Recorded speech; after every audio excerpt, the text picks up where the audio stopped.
Takže dneska budeme mluvit zase o víře.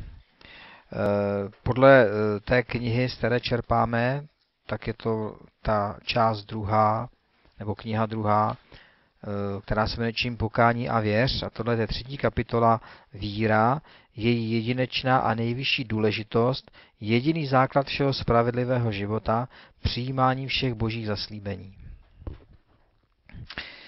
Když jsem si to chystal vlastně, tak jsem si uvědomil, že spousty věcí, byť jsem křesťanem už hodně dlouho, ne, že by pro ně byly nové, jo, ale nikdy jsem vlastně o nich snad takhle nepřemýšlel, nebo aspoň ne hodně dlouho, a když jsou takhle poskládaný, tak to má zajímavou logiku a opravdu hodně to ke mně včera mluvilo. Takže doufám, že dneska i vás to nějak povzbudí. Minule předpokládám, že se mluvilo o definici víry, jo, Židům 11.1. Dneska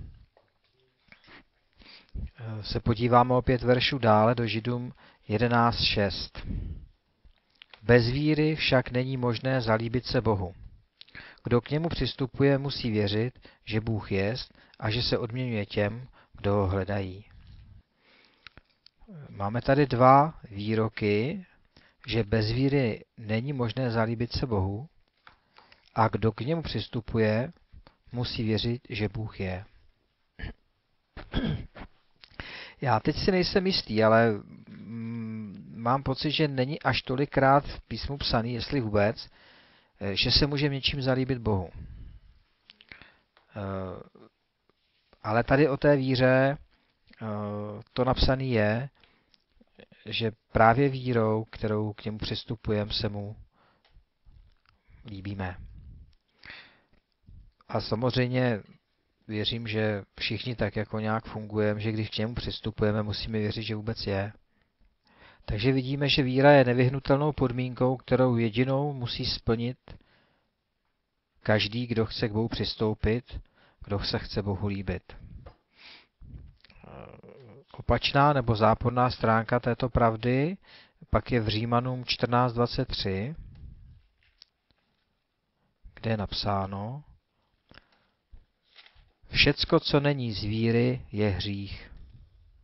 To ukazuje, že cokoliv by člověk dělal bez pravé víry biblické, to Bůh pokládá za hříšné. A mně tento verš pomáhá odhalit hřích, který se třeba rád schovává za nějakou samospravedlnost.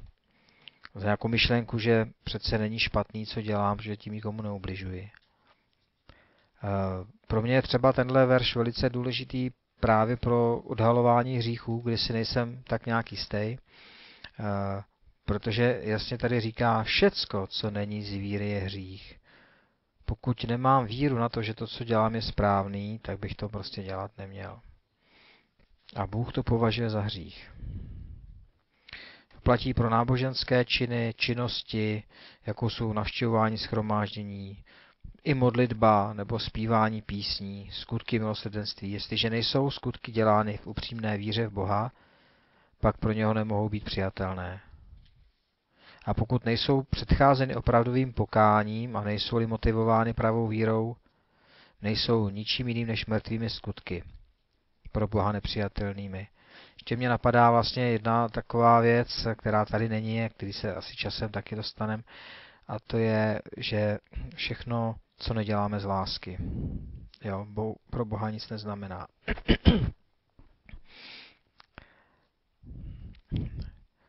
V proroku Abakukovi najdeme jedno zásadní prohlášení o vztahu mezi vírou a skutky. Tentokrát to mám teda v kralickém překladu, protože v jiných překladech to zní trošičku jinak. Abakuk 2.4. Ale spravedlivý z víry své živ bude. Toto Abakukovo prohlášení je 3krát citováno v Novém zákoně. V Římanům 1.17, v Galackým 3.11 a v Židům 10.38. Je to vlastně takový nosný verš toho dnešní biblický. Spravedlivý pak z víry živ bude. A teď teď se budeme zabývat vlastně, co to vlastně jako znamená. Že spravedlivý bude z víry živ. Těžko bychom nalezli jiný tak krátký a prostý výrok, který stejně mocně ovlivnil historii lidstva. V kralickém textu celý tento výrok je složen pouze z 6 slov. Přitom tento výrok poskytl základní biblickou autoritu pro zvěst evangelia, kterou kázala apoštolská církev. A toto prosté poselství, které kázala pohrdaná menšina, přivedlo ve 3 stoletích na kolena samotného císaře římského, hlavu nejmocnějšího, nejrozsáhlejšího a nejtrvanlivějšího impéria, jaké kdy svět viděl. A asi o 12 století později se stejný krátký a prostý výrok, oživený Duchem svatým, v srdci a mysli Martina Luthera stal duchovní pákou k zatlačení moci papežského Říma a skrze protestantskou reformaci změnil běh dějin nejen v Evropě a potom a jejím rozšířením na celém světě. Ačkoliv výrok spravedlivý z víry živ bude, je tak krátký a tak prostý, jeho obsah je nesmírný. Slovo žíti pokrývá téměř každou myslitelnou situaci nebo čin kterékoliv cítící bytosti. Pokrývá všechny oblasti celé lidské osobnosti a zkušenosti v každém myslitelném ohledu, duchovním, duševním, tělesném i hmotném. Pokrývá nejširší možný rozsah činností, jako je dýchání, přemýšlení, mluvení, jídlo, spaní, práce a podobně. Písmo učí, že v každém člověku, který má být Bohem přijat jako spravedlivý, musí být všechny tyto činnosti motivovány a ovládány jediným velkým základním principem víry. Vlastně stahuje se to, protože to slovo živ to není jako, že bude spasen. Jo? Tady je živ bude. A živ to je, řekl bych, takový průběhová činnost, která se stahuje na každý okamžik našeho života, na každou oblast. Tak se podívejme nyní alespoň na některé ty základní lidské činnosti pohledem této biblické víry. Tak prvním tady máme jídlo. V Římanům 14, 22 až 23 Pavel tento princip aplikuje na jídlo, na tak důvěrné počínání, obyčejné, jako je jídlo. Říká zde Římanům 14, 22 až 23 Tvé přesvědčení, ať zůstane mezi tebou a Bohem. Blaze tomu, kdo sám sebe neodsuzuje, když se pro něco rozhodl. Ten však, kdo pochybuje, byl by odsouzen, kdyby jedl, neboť by to nebylo z víry. A cokoliv není z víry, je hřích. Vidíme, že v životě spravedlnosti, který je jediným Bohu přijatelný, musí být činnosti tak samozřejmě jako jídlo konány ve víře. A co to vlastně znamená jíst ve víře? Co v tom je zahrnuto? Derek Prince zde uvádí 3 takové věci. Za prvé, uznáváme, že je to Bůh, který nám dává potravu, kterou jíme. Tedy poskytování výživy pro naše těla je příkladem principu, který uvádí Jakub v 1.16 až 17. Neklamte sami sebe, milovaní bratři. Každý dar a dobré a každé dokonalé obdarování je z hůry. Sestupuje od Otce nebeských světel. U něho není proměny ani střídání světla a stínu. Takže tady máme v Jakubovi, že každý dobrý dar a každé dokonalé obdarování je z hůry od Boha. A ve Filipským 4.19 Můj Bůh vám dá všechno, co potřebujete, podle svého bohatství v slávě v Kristu Ježíši. Takže všechno, co máme, tedy i jídlo, dostáváme od Boha. Takže když přijímáme jídlo, měli bychom si uvědomovat, že je to dar. Je pravda v našich podmínkách, kde jídla je dostatek až přebytek, možná tak nějak nedokážeme tolik si toho vážit, ale měli bychom.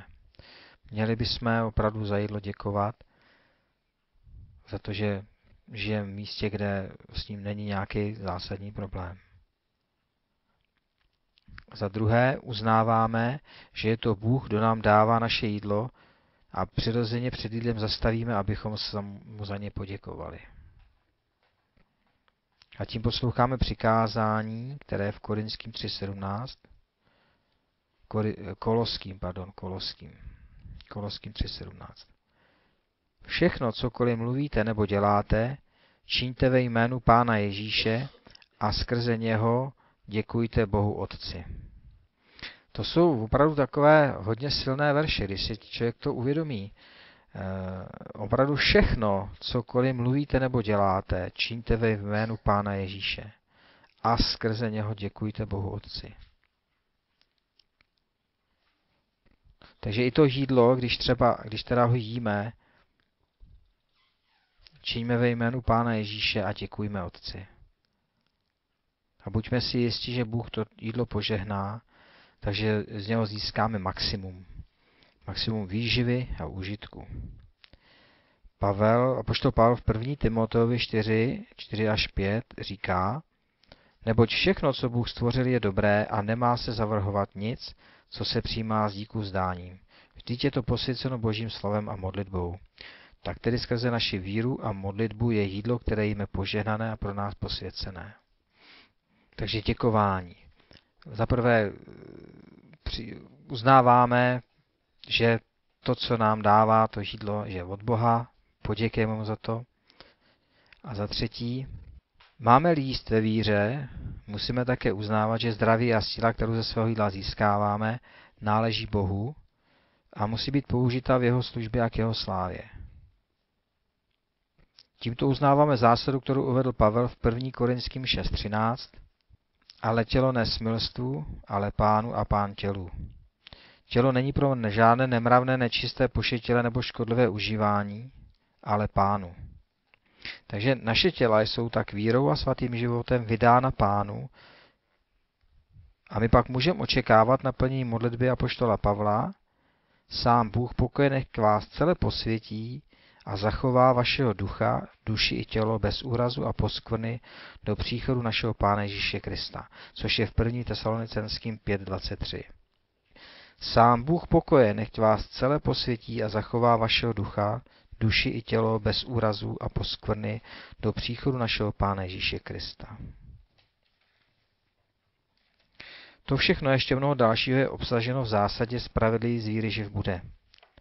Když rozebíráme, co je zahrnuto ve výrazu jistí ve víře, jsme vedeni k závěru, že velká většina lidí i mezi křesťany ve víře nejí. A to jsem musel uznat, že vlastně to je i můj případ. V opatřování, přípravě, spotřebě svého každodenního jídla nevzdáváme Bohu moc často tu myšlenku, že to je vlastně jeho věc a jeho dar. A Derek Prince tady dává do určitý rovnice, že to může být jedna z hlavních příčin nárůstu špatného zažívání, vředy, nádory, dna a další. Když si nemyslím, že to je jediná příčina, protože jsem přesvědčen, že jsou i jiné možnosti, že i když člověk třeba takhle funguje, ale je pravda, dokonale v tom nefunguje asi nikdo. Jo. Do jaké míry naplňujeme třeba u jídla tuhletu pravdu nebo tuhle výzvu, ten boží požadavek. V Kazateli 5.17 zase píše Šalamoun, předkládá obraz tělesného, smyslného člověka, který ve svém denním životě nemá místo pro Boha. Pozor, v ekumenickém překladu to verš 16, jo? V kralickém verš 17. Po všechny dny v temnostech jídal s mnohým zuřením, nemocí a hněvem. Tento popis je pravdivý i dnes. Nejíst ve víře znamená jíst v temnostech a 3 důsledky: zuření, nemoc, hněv. Teď máme další oblast spaní. S tím mám svou zkušenost, když jsem nespal. A Derek Prince tady použil tyhle 2 činnosti, další už pak ne. A asi věděl proč, protože jsou to fakt takové základní věci, které prostě k životu potřebujeme. Najíst se a vyspat. K tomu spaní bych řekl, že patří to, kde spíš, jo, a tak dále. Ale to bychom tady teďka moc nezamotávali, takže já budu pokračovat. Žálm 127.2. Nadarmo časně vstáváte, dlouho vysedáváte a jíte chléb trápení, zatímco Bůh dopřává svému milému spánek. Ten verš jsem měl vlastně v tu dobu na takovým, a modlil jsem se ho, jako jo. Ale nějak to nepomáhalo. A já nevím dodnes proč, Ale je pravda, časem se to srovnalo. Jo. Trvalo to nějakou dobu, ale srovnalo se. Ale uvědomil jsem si mockrát, že vlastně pokud by člověk opravdu byl v Kristu, byl si vědom toho, čím pro něho Bůh je, věřil všem těm zaslíbením, věřil Boží lásce i třeba tomu, že nás nic nemůže oddělit Kristovy lásky a tak dále, tak jako měl by spát jak mimino. Ale problém je, že my tohle nedokážeme asi úplně uchopit, a protože vědomí toho, že jsem Božím dítětem a pod Boží ochranou, tak co se mně může vlastně stát? Vlastně mohl bych mít absolutní pokoj. A to je vlastně takový nějaký náš cíl. Takže pro neustále zběsilou honbu za bohatstvím a potěšením ztratili miliony lidí dneska schopnost užívat jídla nebo spánku. Kdo by mohl sečíst miliony prášků proti bolesti, pro úpravu zažívání, pro spaní, které se denně spotřebují, často jen s mizivým účinkem. Ale božím věřícím dítkám, jejichž životy jsou založeny na víře v Boha, přichází spánek jako dár Boží lásky, jako zaopatření jeho každodenní milosti, poněvadž dává milému svému i spánek. Kdo si řekl, za peníze můžete koupit lék, ale ne zdraví, postel, ale ne spánek. Je to nejen velmi nákladné, ale také škodlivé pro naše těla, když vyloučíme Boha z našeho denního života. Je pravda je, že kdo zažil nespavost nějakou delší dobu, že teprve si uvědomí, jako, jak nutný ten spánek a důležitý pro nás je. Žalmista David byl muž, jehož cesta vedla přes mnoho těžkostí a nebezpečí, ale uprostřed toho všeho ho jeho víra v Boha nesla a dávala mu jistotu sladkého nerušeného odpočinku a spánku. V Žalmu 3.5 je svědectví o tom, když tam David říká, Žalm 3, 5 a 6, pozvedám hlas k Hospodinu a on ze své svaté hory mi už odpovídá. Ulehnu, usnu a probudím se, neboť Hospodin mě podpírá. A v Žalmu 4.9, pokojně uléhám, pokojně spím, neboť ty sám, Hospodine, v bezpečí mi dáváš bydlet. Tatáž požehnaná jistota klidného a nerušeného spánku na závěr každého dne je stále dostupná těm, kteří vejdou do plného zaopatření Boží lásky a milosti, které je obsaženo v onom prostém prohlášení spravedlivý z víry živ bude. Já bych se nechtěl teďka příliš štěpit, že třeba opravdu někdy si třeba nejsme vědomi nějakých hříchů vážných a přesto třeba nemůžeme spát, přijdou zkoušky, přijdou těžkosti. Ale věřím tomu opravdu, že pokud by, jak už jsem říkal, jsme to dokázali naplnit a uchopit v té plnosti, jak nám to Bůh nabízí, že by jsme asi opravdu ty problémy nemuseli mít. Teď jsme se zabývali takovými běžnými každodenními záležitostmi, které všichni dobře známe. Denně se jimi zabýváme a máme s nimi jisté zkušenosti, dobré i špatné. A teď se můžeme podívat na takové ty velké věci, otázky, problémy. Jak zde působí víra? Mluvili jsme o prostých a blízkých činnostech, jídlo, spaní a byly tady i jiné zmínky. Ale co problémy našeho moderního světa? Že se mohou zdát mnohem větší a složitější, jaké řešení může dnes víra nabídnout velkým národním a mezinárodním problémům? Když se podíváte dneska do novin nebo na internetu, tak vidíte, nebo ty různé zprávy, prostě, kde to je opravdu šílený, jako co se děje ve světě někde. Ano, jistě je pravda, že v dnešním světě stojíme před rozsáhlými spletitými problémy, ale to bylo vždycky. Sociálními, ekonomickými, politickými. Ale není žádná lidská mysl a není žádná lidská moudrost, která by dovedla jenom pojmout všechny tyto problémy v celé jejich komplexnosti, natož vypracovat pro ně řešení. Takže kdybychom byli závislí s řešením těchto problémů pouze na lidské moudrosti, pak jsou naše vyhlídky beznadějné. Ale víra nemusí zaujímat tento beznadějný postoj. Mě tohleto taky nově oslovilo, protože to je fakt. Když se na to díváte, tak máte prostě z toho takový nějaký, měknou vám kolena, říkáte si, kam tohleto spěje, ale skrze víru se na to můžeme podívat, že ty těžké doby byly, ne že nebyly. A sice, jo, prošlo to nějakýma těžkostma, nějakýma zlomama, ale Bůh to vždycky nějakým způsobem zase narovnal, aspoň částečně v rámci těch možností toho, že tady vlastně v tomhle světě vládne ten zlý. A že pořád tady ten hřích působí. Ale skrze víru a skrze to uchopení víry my můžeme se dívat s určitou nadějí na to, co bude. Ne na to, že třeba Bůh něco vyřeší, jak my si představujeme, ale že porozumíme těm věcem. Kdo si sformuloval vztah mezi částí lidskou a částí Boží v životě víry takto? Vy uděláte jednoduché, Bůh udělá složité. Vy uděláte malé, Bůh udělá velké. Vy uděláte možné, Bůh udělá nemožné. Tento boží prostý plán života spravedlivý z víry živ bude má smysl i dnes. Nech člověk udělá svůj díl. Napadá mě k tomu vlastně ten příběh nasycení, že jo? Když tam ten chlapec měl 2 ryby a 5 chlebů, myslím. No. A tak to dal. Dal to, co měl. A Bůh udělal to nemožné. No. A tenhle ten princip vlastně se chce po nás. Jako neřeš. Jako dej to, co máš. Dělej to málo, co můžeš ty a já to rozmnožím.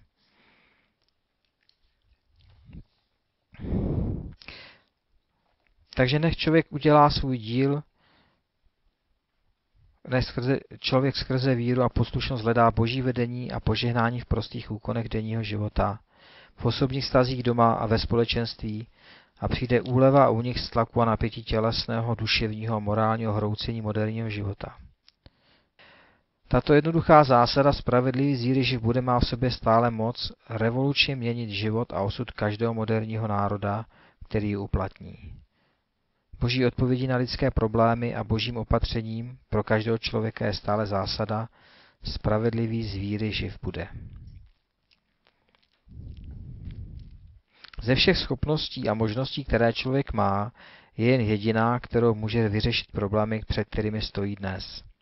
Jediná lidská schopnost, která je potenciálně větší než všechny jeho materiální a vědecké vymoženosti, a to je víra v Boha. Ale řekněte to nevěřícímu člověku, že jo? Je to zvláštní, že se Bůh takhle rozhodl, jak si poskytnout svoji moc přes lidi skrze víru. Nad tím vždycky žasnu. A právě skrze víru a skrze pak i modlitbu víry my můžeme učinit opravdu veliké věci. Abychom plně pochopili možnosti ukryté ve víře člověka v Boha, musíme postavit vedle sebe 2 prohlášení, která učinil Pán Ježíš Kristus během své pozemské služby. A teď dobře poslouchejte. Jo. Matouš 19:26. Ježíš na ně pohleděl a řekl, u lidí je to nemožné, ale u Boha je možné všechno. Věříme tomuhle? Že Bůh může všechno? A Marek 9:23. Ježíš mu řekl, můžeš-li, všechno je možné tomu, kdo věří.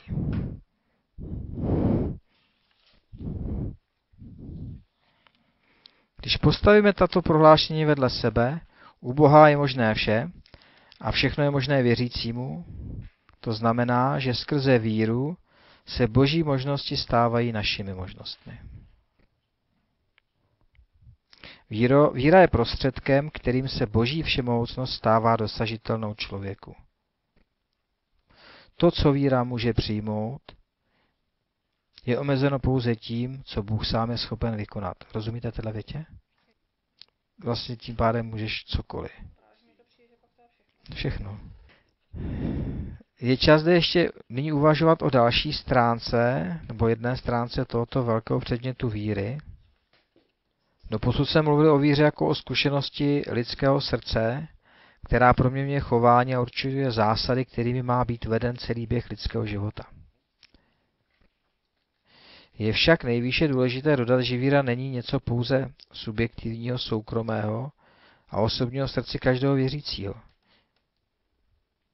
Tím vším víra je ale ještě něčím více.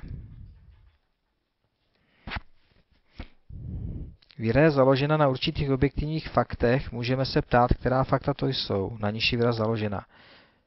A můžeme dát buď velmi širokou odpověď, ale je také možná naši odpověď velice možné naši odpověď zúžit, vymezit. V nejširším smyslu je víra založena na celé Bibli. Každé prohlášení a každé zaslíbení celé Bible je možným předmětem víry. Jak již jistě víme, víra přichází skrze slyšení Božího slova a je tedy založena na všem, co je v Božím slově obsaženo. Pro křesťany tohoto období není mezi prohlášeními a zaslíbeními Božími nic, co by bylo mimo rozsah jejich víry. Apoštol Pavel ve 2. Korinským 1.20 píše: Ke všem zaslíbením Božím, kolik jich jen jest, bylo v něm řečeno ano. A proto skrze něho zní i naše amen k slávě Boží. A vedle toho verš Římanům 8.32. On neušetřil svého vlastního syna, ale za nás za všecky jej vydal, jak by nám spolu s ním nedaroval všecko.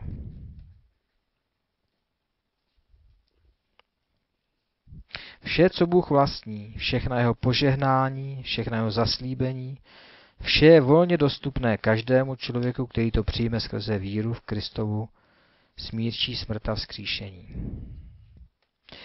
Někde se můžeme setkat s takovým výkladem písma, že křesťanům v přítomném věku je dostupná pouze malá část božích požehnání a zaslíbení. Určitě jste se s tím taky setkali. Ať už se to jedná, se může mluvit třeba o mluvení v jazycích, o prorokování, o mocných činech. Že se to kdysi dělo, ale že dneska už to není pravda. A ani pro budoucnost třeba, že ani co jsou jenom pro budoucnost, nějaký tisíciletý království a mohli bychom, nejsem v tom až takhle znalej, jo, ale opravdu jsem se setkal s tím, že jakoby dneska máme jenom něco je pro nás aktuálního, ale to se neshoduje s Pavlovým prohlášením ve 2. Korinským 1.20, kde říká, to už jsem právě četl, ke všem zaslíbením Božím, kolik jich jen jest, bylo v něm řečeno ano. A proto skrze něho zní i naše amen k slávě Boží. Ke všem zaslíbením, kolik jich jen jest. To neznamená jen některá zaslíbení, ale všechna Boží zaslíbení. Ke všem, tedy jenom k některým, a že to platí ne pro jenom nějaký čas. Protože z toho kralického překladu je něm jsou, nikoli jenom budou, nebo byli. Jo. A ano, amen, ne pouze ano, ne pouze prostý souhlas, ale amen. Ano a amen, souhlas a potvrzení. K slávě Bohu skrze nás. Čili je tady zdůrazněný právě tím i amen, jako takové potvrzení toho, že to je pravda. Že ke všem zaslíbením Božím, kolik jich jen jest, něm bylo řečeno ano. V životě kteréhokoliv věřícího není žádné potřeby, která by byla mimo rozsah Božích zaslíbení. To Pavel ukazuje ve Filipským 4.19, kde říká, Bůh pak můj naplní všelikou potřebu vaši podle bohatství svého slavně v Kristu Ježíši. Bůh pak naplní všelikou potřebu vaši podle bohatství svého slavně v Kristu Ježíši. Pro každou potřebu, která se může objevit v životě každého z nás, kteréhokoliv křesťana, existuje někde v Božím slově zaslíbení, které odpovídá této potřebě a které je možno skrze víru v Krista uchopit. Proto vždy, když se v životě křesťana objeví nějaká potřeba, musí učinit 3 prosté kroky. Předně musí nalézt v Božím slově zaslíbení, které se pro tuto potřebu hodí. Potom musí poslušně ve svém životě naplnit zvláštní podmínky, které jsou k tomuto zaslíbení připojeny, a nakonec musí pevně a nezvratně uchopit naplnění tohoto zaslíbení. To je víra v akci a jak nám říká apoštol Jan v 1. Janově 5.4, Víra tohoto druhu je to vítězství, které přemáhá svět. 1. Jan 5.4. A uvidíme, že tajemství tohoto vítězství spočívá ve znalosti a uplatňování zaslíbení Božího slova. Já jsem nikdy jako to nevnímal takhle jakoby konkrétně, jo, třeba tyhle ty verše. A když to pak čteš takhle poskládaný, jo, tak je to fakt zajímavý. Apoštol Petr tuto pravdu uvádí nejjasněji a nejurčitěji v 2. Petrovi 1.3 a dále, kde nám říká: všechno, čeho je třeba k zbožnému životu, darovala nám jeho božská moc, když jsme poznali toho, který nás povolal vlastní slávu a mocnými činy. Tím nám daroval vzácná a převeliká zaslíbení, abyste se tak stali účastnými božské přirozenosti a unikli z houbě, do ní svět žene jeho zvrácená touha. A teď je tam, proto vynaložte všechno snahu, připojte a tak dále. To už je zase trošku další. Takže všechno nám bylo dáno. A toto se shoduje vlastně s tím Pavlovým, co jsme četli předtím, že nám už Bůh dal všechno, co potřebujeme k životu a k zbožnosti, k pobožnosti. A toto zaopatření nám dostupné skrze Krista a přijímáme to vírou. Ve Starém zákoně pod vedením Jozue Bůh uvedl svůj lid do zaslíbené země. V Novém zákoně pod vedením Ježíše Bůh uvedl svůj lid do země zaslíbení. Ve Starém zákoně Bůh ukázal Jozuevi princip činné osobní uchvacující víry, neboť mu v Jozue 1.3 řekl: každé místo, po kterém šlapati budete nohama svýma, dal jsem vám. V Novém zákoně tento princip zůstává stejný. Je to tak, jako kdyby Bůh říkal: každé zaslíbení, které osobně uchopíš, dal jsem tobě. Je však nutno dodat ještě takové slovo varování. Velká většina božích zaslíbení, jak ve Starém, tak i v Novém zákoně, je podmíněna. To znamená, zaslíbení je vázáno na podmínky, které musíme splnit, než můžeme toto zaslíbení získat. Například Žálm 35.7. Bůh říká: uval na Hospodina cestu svou a slož v něm naději, on zajisté všechno spraví. Zaslíbení je: on zajisté všechno spraví. To znamená, vypracuje pro věřícího cestu jeho.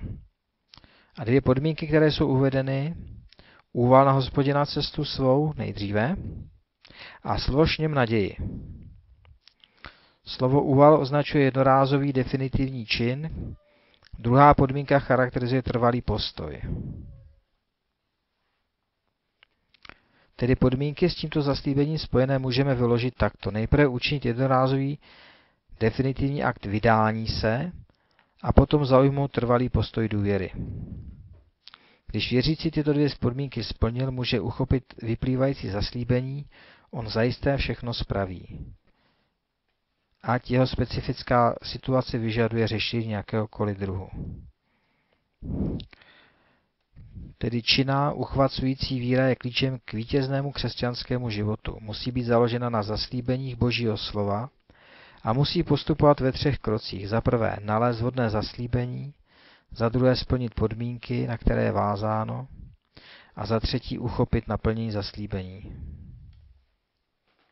Za těchto podmínek je víra křesťana stejně široká jako zaslíbení Boží.